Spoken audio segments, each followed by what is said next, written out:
안녕하세요. 즐거운 해상의 조이입니다.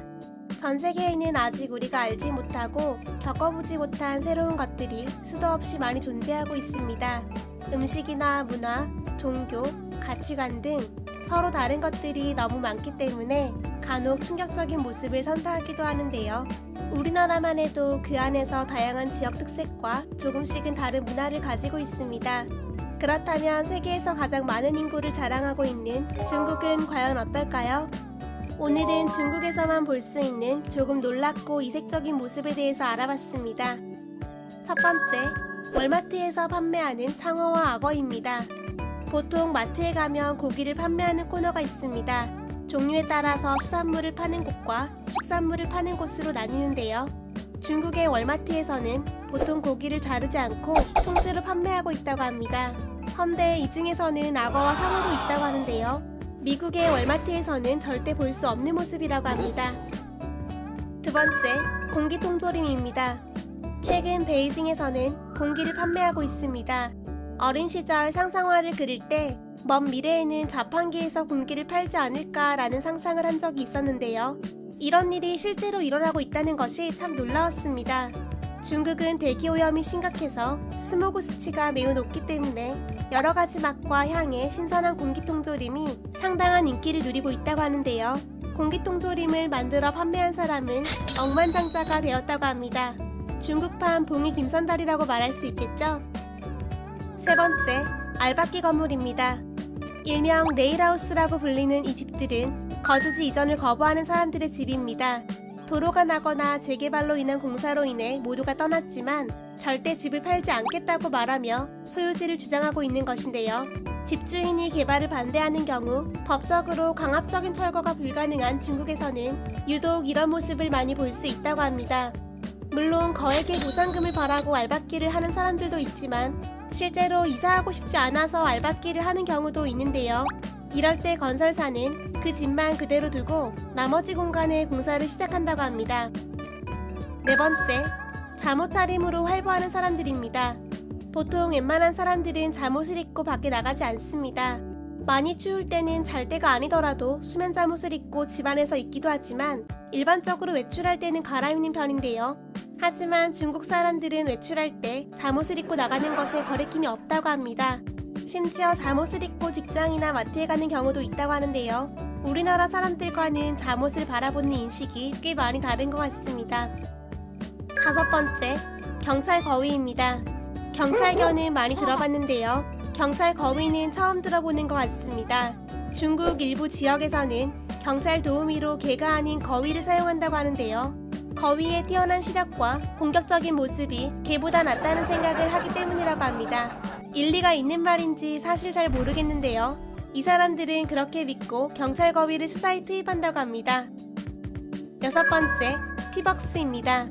티벅스는 세계적으로 유명한 스타벅스를 카피한 짝퉁 브랜드입니다. 대신 중국식으로 커피가 아닌 다양한 차를 판매한다고 하는데요. 로고와 분위기 등 많은 부분에서 스타벅스의 향수를 느낄 수 있다고 합니다. 상표권 도용은 중국에서 비일비재하지만 때로는 미국 기업이 진출하기도 전에 중국 내 특허 등록을 마치는 경우도 있다고 하는데요.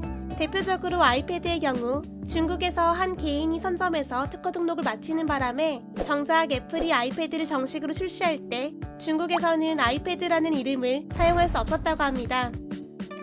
일곱 번째, 자살 방지용 그물입니다. 중국의 회사와 공장 건물에서는 그물망이 설치된 곳을 쉽게 볼 수 있는데요. 높은 업무 강도와 열악한 근무 환경 등으로 직원들의 자살 시도가 많아지자 이것을 방지하기 위해서 그물망을 설치한 것이라고 합니다. 많은 사람들이 목숨을 잃었지만 직원들의 근무 조건을 개선하는 것이 아니라 자살 방지용 그물을 설치했다는 것으로 인해 많은 사람들에게 비난을 받기도 했습니다. 실제로 아이폰을 만드는 팍스콘 공장에서는 1년에 수차례 과로와 우울증에 시달린 직원들이 자살을 시도한다고 합니다. 여덟 번째, 영혼 결혼식입니다. 중국에서는 미혼으로 죽은 가족을 위해 영혼 결혼식을 올려준다고 합니다. 드라마 죽은의 태양과 호텔 델루나를 통해서 영혼 결혼식이 소개된 적이 있었는데요. 산 사람도 결혼 못하고 있는 요즘 같은 시대에 말도 안 되는 소리지만 실제로 중국에서는 젊은 나이에 결혼도 못해보고 사고나 병으로 죽은 아들, 딸을 위해 영혼 결혼식을 거행하는 부모들이 많다고 합니다. 이것을 위해서 시체를 도둑질하는 끔찍한 사건도 많이 발생한다고 하는데요. 죽은 지 얼마 되지 않은 젊은 여자의 시체는 수천 달러에 거래가 되고 있다고 합니다.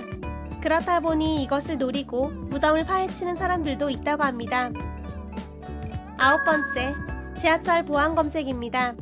우리에게 익숙한 보안 검색이란 비행기를 타거나 내릴 때 탑승 수속을 위해서 하는 것인데요. 중국에서는 지하철이나 기차를 탈 때도 보안 검색을 통과해야 한다고 합니다. 물론 비행기처럼 타이트하게 진행되는 것은 아니지만 혹시 모를 테러나 사고를 방지하기 위해 보안 검색대가 기본적으로 설치되어 있다고 합니다. 10번째, 머리감으로 가는 곳이 미용실이라고 합니다. 중국에서는 머리카락을 자르거나 염색 또는 파마를 하기 위해서 미용실을 가는 사람보다 머리를 감기 위해서 가는 사람들이 더 많다고 합니다. 중국인들에게 미용실은 가장 빠르고 손쉽게 머리를 감을 수 있는 곳으로 통한다고 하는데요. 우리나라에서는 머리를 꾸미기 위해서 미용실을 가지만 중국 사람들은 일반적으로 꾸미기 위함이 아닌 깔끔함과 단정함을 위해서 미용실에 간다는 것입니다. 물론 그 중에는 우리와 마찬가지로 꾸미기 위해서 머리를 하러 가는 사람도 있겠지만 머리는 매일 감는 것이 아니라고 배웠던 중국인들은 평소에는 잘 감지 않다가 정말 중요한 일정이 있을 때 머리를 감기 위해서 미용실에 간다고 합니다. 11번째, 오줌에 절인 달걀입니다. 세계에는 우리가 모르는 새로운 음식이 참 많습니다. 그리고 중국에는 새로움을 넘어 아주 엽기적인 음식도 참 많은데요. 10살이 되지 않은 어린아이들의 소변에 달걀을 넣어서 팔팔 끓이고 절인 다음 이것을 건강에 좋은 보양 음식으로 먹는다고 합니다. 이 음식은 열사병을 예방하고 천식을 치료한다고 하는데요. 보통 어린아이의 소변은 그 지역의 초등학교에서 정기적으로 수거한다고 합니다. 상상을 초월하는 그런 음식이죠. 12번째, 자판기에서 판매하는 살아있는 개입니다. 여기서 말하는 개는 멍멍 개는 아니고요. 옆으로 가는 개를 말하고 있습니다. 중국의 일부 도시에서는 자판기에 살아있는 개를 넣어서 판매하고 있습니다. 이것은 지하철역에 설치되어 있다고 하는데요. 개가 살아서 움직이는 것을 유지할 수 있도록 자판기 내부의 온도는 5도로 일정하게 유지되고 있습니다. 13번째, 바퀴벌레 농장입니다. 영화 땡땡 열차에서 꼬릭한 사람들이 맛있게 먹던 에너지바가 있습니다. 정말 먹고 살 게 없으면 저걸 먹어야 할지도 모르겠다라는 생각을 했었는데요. 실제로 중국에서는 벌써부터 바퀴벌레를 먹고 있었습니다. 전문적으로 바퀴벌레를 사육하는 바퀴벌레 농장이 있었는데요. 농장에서 통통하게 살찌워진 바퀴벌레들은 한약재나 음식으로 팔리고 있다고 합니다. 특히나 이 사업은 요즘 중국에서 꽤 뜨고 있는 사업이라고 하는데요.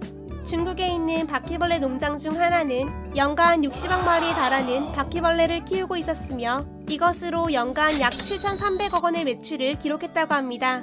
더 흥미로운 것은 바퀴벌레 공장이 인공지능으로 돌아가는 것이었는데요. 공장 내의 온도, 습도, 먹이 분배 등 전반적인 모든 분야를 인공지능이 처리하는 것으로 알려져 화제가 되었습니다. 돈만 벌 수 있다면 바퀴벌레도 키우는 중국이 참 대단한 것 같습니다. 오늘 저와 함께 중국에서만 볼 수 있는 아주 특별하고 놀라운 것들에 대해서 알아봤는데요. 여러분들에게는 어떤 것이 가장 놀라웠나요? 저는 개인적으로 8번과 11번, 13번이 가장 끔찍했던 것 같은데요. 오늘 밤 꿈에 바퀴벌레가 나올까봐 조금 걱정이 되기도 합니다. 여러분의 오늘이 평안하길 바라며 이상 즐거운 해상의 조이였습니다. 좋아요와 구독, 알람 설정 꼭 눌러주세요. 감사합니다. 안녕.